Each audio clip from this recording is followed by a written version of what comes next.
Bom dia, ouvintes da Rádio Noroeste. Meu nome é Humberto Caselli e hoje nós vamos falar sobre a relação entre dois assuntos que não causam polêmica nenhuma: religião e ética. Semana passada vimos que a religião é uma instância na qual, apesar da descrença nos padrões éticos inúteis para limitar a ação humana prejudicial à vida e à sociedade, a religião tem um elevado grau de representatividade como padrão ético. Como também algumas religiões, elas se comportam de forma exclusivista, ou seja, pregando a si mesmas como a verdade absoluta em detrimento às demais. Vimos que, embora os dogmas difiram entre si e na maioria das vezes sejam causa das discórdias, existem certos aspectos em comum que fazem com que as religiões, de uma forma geral, defendam a existência da vida de alguma forma. A questão é como identificar se uma religião, e por extensão um código de conduta ética qualquer, é favorável à vida humana e ao convívio social. A importância de pensar isso é relevante na medida em que percebemos que existem pessoas auto-intituladas religiosas que detêm poder, político ou não, e que se vestem de uma moral religiosa para fazer o que quiser, muitas vezes prejudicando as classes sociais menos favorecidas, isto para dizer o mínimo. Portanto, vamos voltar um pouquinho na discussão sobre a vida ideal.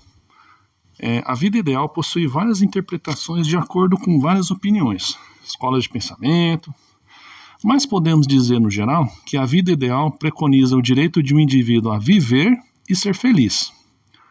Quem quiser ouvir sobre isso, nós temos um áudio sobre vida feliz, acho que foi o segundo, né? Enfim, qualquer preceito que seja contra viver e ser feliz, não pode atender uma vida adequada em sociedade, portanto. Por exemplo, e vamos aqui sem nenhum juízo de valor, por enquanto, se o direito à vida é um valor intrínseco e chamado de inalienável, ou seja, não tem como ser ignorado, então qualquer tentativa de eliminar a vida de outra pessoa torna-se um não valor. Logo, qualquer discurso que pregue a eliminação da vida de um opositor político, de uma pessoa que seja dita como diferente das demais por alguma razão, por alguma preferência, qualquer tentativa de fazer isso torna-se uma quebra do direito à vida pré-estabelecido. E até onde vai essa quebra? Se admitirmos que todo ser humano tem direito inalienável à vida, então a pena de morte se torna a quebra de um direito básico. Para punirmos um criminoso com a pena de morte, então admitimos, neste contexto, que ele perdeu o direito à vida, ou nós estamos retirando esse direito dele. É um exemplo. Se admitimos, por outro lado, que ser feliz é um direito inalienável do ser humano também, então qualquer instância que torne a vida humana menos feliz, torna-se também uma quebra desse direito? É uma pergunta. Lembrando que o que faz uma pessoa feliz não implica em fazê-la sempre feliz, não é a mesma coisa que vai fazê-la sempre feliz a todo momento. E que existem momentos onde a felicidade de um implica na tristeza dos demais. Logo, é um pouco mais difícil estabelecer uma lei dizendo todo ser humano tem direito de ser feliz.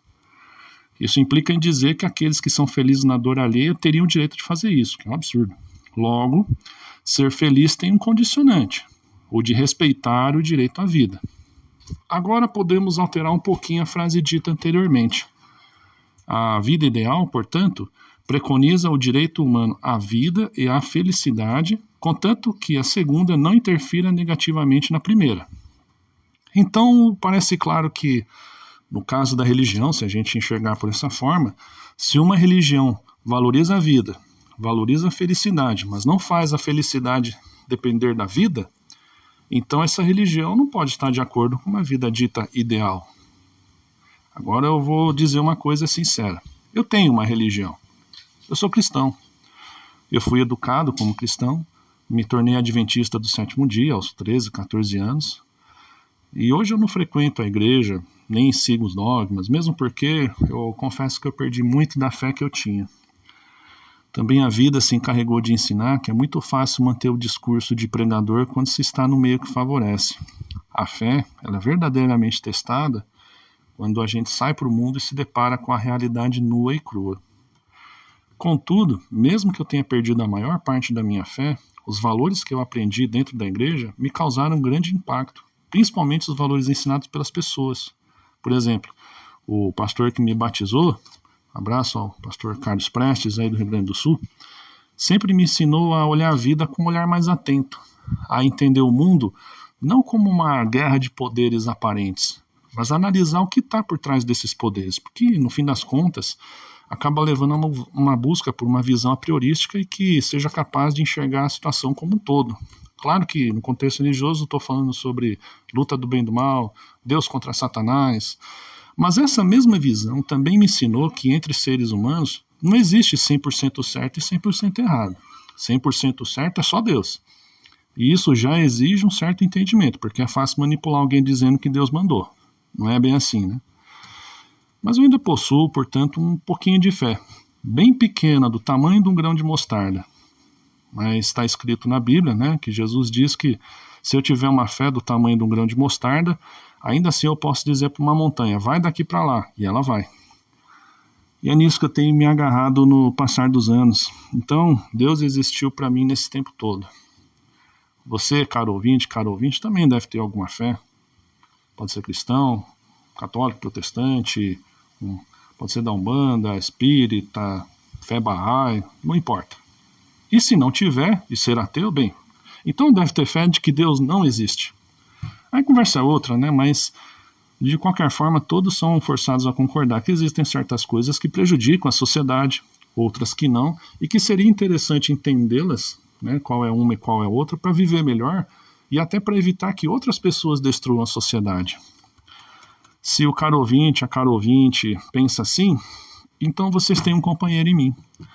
Vamos andar juntos, não importa o credo, cor, raça, sexo, gênero, time que torce, opinião política, não importa.